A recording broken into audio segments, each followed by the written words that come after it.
Christian Dior.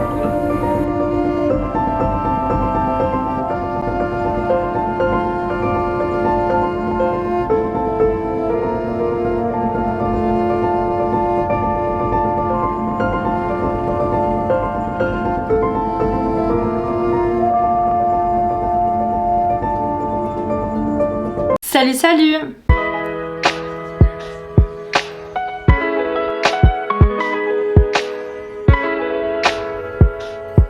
Bienvenue dans cette nouvelle vidéo tout à propos des marques. Aujourd'hui, on va parler de Dior. Mais avant ça, dites-moi comment est-ce que vous allez, si vous avez passé une bonne semaine, un bon week-end. Enfin, si vous avez bien repris le travail ou l'école. Franchement, c'était un peu compliqué quand même, genre de reprendre le rythme. Mais bon, c'est pas grave, c'est comme ça. Parce qu'en fait, je filme cette vidéo, on est le 14 janvier, donc je viens de recommencer le travail là. Mais du coup, cette vidéo sera publiée, je pense, fin janvier. C'est parti du coup pour la vidéo. Christian Dior est né le 21 janvier 1905 à Granville en Normandie. Il est le deuxième d'une fratrie de 5 enfants. Franchement, ça en fait des enfants. Son père possédait une usine d'engrais et de produits chimiques. Et en fait, il l'avait fondée en 1932. C'était économiquement bien. En 1910, la famille déménage à Paris. Donc en fait, Christian va commencer à se faire des amis, des connaissances du coup dans le milieu parisien. Et du coup de se lier d'amitié avec des artistes de son temps. En 1928, il va ouvrir une galerie de tableaux avec son ami Jacques Bonjean. Puis ils vont ouvrir une deuxième en 1933 où il y a une exposition dédiée au surréalisme. En 1939, il sera mobilisé pour être soldat et finalement il sera démobilisé. Du coup, suite à ça, il va s'installer à Calian. Au lendemain de la Deuxième Guerre mondiale, donc le couturier va fonder sa maison en 1946. Et du coup, il va s'associer avec Marcel Bouzec. Il va investir 60 millions de francs français. C'est énorme. Il va lui accorder une maison de couture à son nom. Donc c'est la société Christian Dior SARL. Ça va se situer à Paris. Il y aura du coup 3 ateliers et 85 employés. Donc en 1947, la première collection printemps-été voit le jour.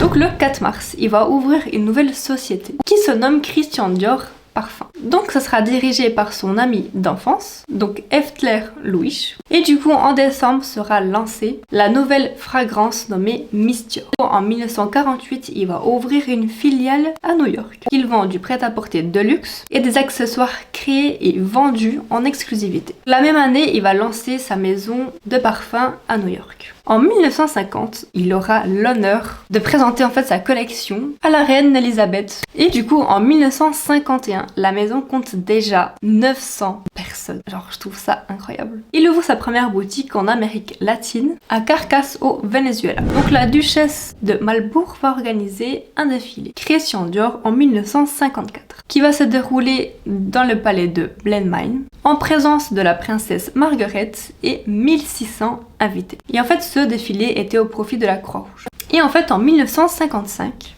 il n'a que 19 ans, donc qui est Yves Saint Laurent, qui sera nommé assistant de Christian Dior. Et en fait, en 1957, Christian Dior va décéder. Et en fait, il n'avait que 52 ans. Et en fait, comme Christian le voulait, lors de son décès. Donc Yves Saint Laurent était son premier assistant et c'est lui qui sera directeur artistique de la maison.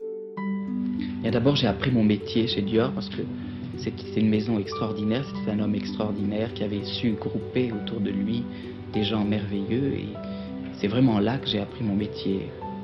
Je croyais qu'il suffisait simplement de savoir dessiner pour être un couturier, or ça n'est pas vrai, il y a tout un côté technique qui est beaucoup plus important. En 1958, Yves Saint Laurent va présenter sa première collection, qui est la ligne Trapèze. Et en fait, c'est un tournant dans l'histoire de la maison Dior. Puis en 1960, c'est Marc Bohan qui est nommé directeur artistique de la maison Christian Dior. En fait, il était déjà directeur artistique, mais c'était à Londres. Il va créer pendant 30 ans des silhouettes élégantes, modernes et simples. Christian Dior Parfum va créer sa première eau de toilette masculine. Donc en fait, c'est clairement une révolution pour les fragrances masculines. Au fur et à mesure des années, ils vont créer beaucoup de collections, que ce soit pour Christian Dior ou pour Christian Dior Parfum. 40 ans après l'ouverture de la maison, une grande fête est organisée avec une exposition rétrospective au Musée des Arts Décoratifs, donc qui sera inaugurée par le président français de l'époque qui est François Mitterrand. En 1989, c'est Gianfranco Ferri, qui est un créateur italien, qui va devenir le directeur artistique des collections féminines de Christian Dior. Et en fait, il dit ceci: quand je suis arrivée dans cette prestigieuse maison, j'ai voulu respecter le style de Dior avec des tailles serrées, des grands nœuds, une débauche d'organza. Je me devais de lui rendre hommage. Puis un créateur britannique à l'esprit rock, John Galliano, qui prendra le titre de créateur artistique de la maison. Donc chacun de ces défilés est un vrai voyage avec une scénographie extraordinaire.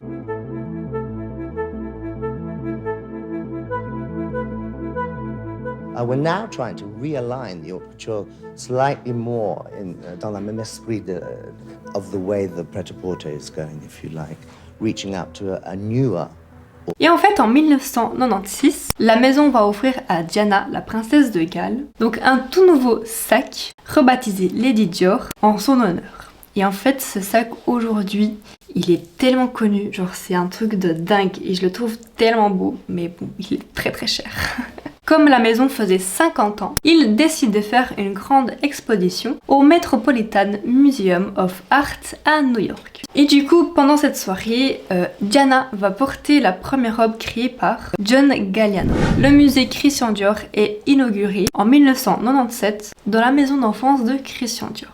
Donc la villa Les Rambes à Granville en Normandie. Ensuite, Dior Joaillerie est créée. Victoire de Castellane est la directrice artistique. En 1999 est sorti le parfum le plus connu de chez Dior, le J'adore. Plusieurs changements ont eu lieu durant toutes ces années. Il y a eu plusieurs directeurs artistiques dans la marque. Aujourd'hui, la directrice artistique de la maison est Maria Grazzi et c'est la première femme à occuper ce poste. Franchement, bravo.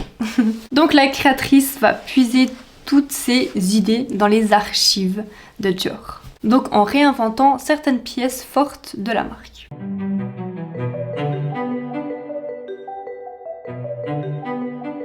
It's not possible to speak about Dior and not about the other talent designers that worked for long in this company. So I think. Depuis 2017, la maison de Dior fait partie du groupe LVMH. En 2022, l'ouverture de la galerie Dior de ses 75 ans.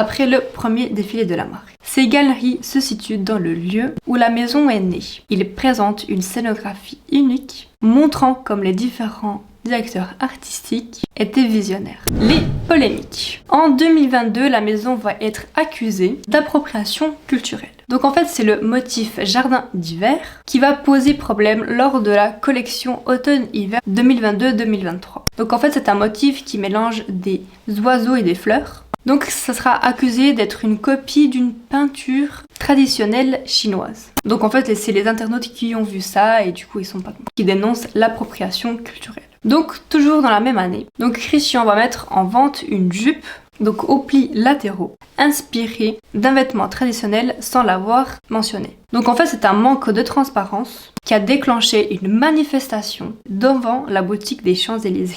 Genre, moi je trouve que c'est un peu dans l'excès quand même. Ils n'ont pas été clairs, oui ils sont fautifs, mais aller devant la boutique pour manifester, je trouve ça dingue. Une photo d'une femme chinoise aux yeux sombres tenant un sac Dior était affichée dans une exposition de la marque française, donc dans un musée de Shanghai. Et du coup ça a fait polémique en Chine. Des millions d'internautes ont attaqué Dior et Chen Man, qui est un célèbre photographe de mode chinoise. Et du coup Dior a ignoré tout ça pendant quelques jours et après ils ont enlevé la photo et en fait ils se sont excusés. En 2023, Dior a choisi une mannequin israélienne qui est May Tiger pour sa dernière campagne publicitaire.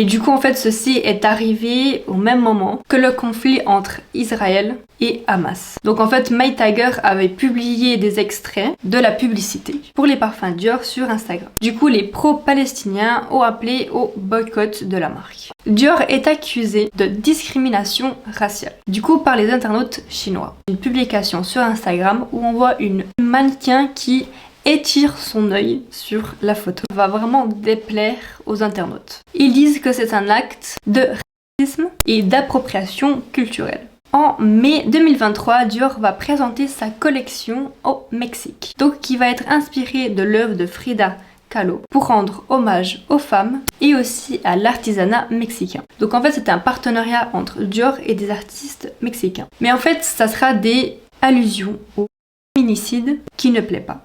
Donc en fait, les mannequins vont porter des robes blanches sur lesquelles se détachaient des broderies de couleur rouge avec des phrases telles que « Vive ma vie » ou des insultes sexistes. Donc en fait, le rouge symbolise le sang des femmes assassinées qui sont accusées de faire une glamourisation du drame féminicide. Donc en fait, ils vont accuser la maison Dior de s'approprier le combat des femmes mexicaines. Donc selon les internautes, le défilé n'aborde pas réellement la problématique des féminicides. On l'a réduit à des jolies robes et cela provoque une déconnexion de la réalité, qui rend cette vision douloureuse de voir les féminicides mis en vitrine, comme s'il s'agissait d'une nouvelle tendance de mode.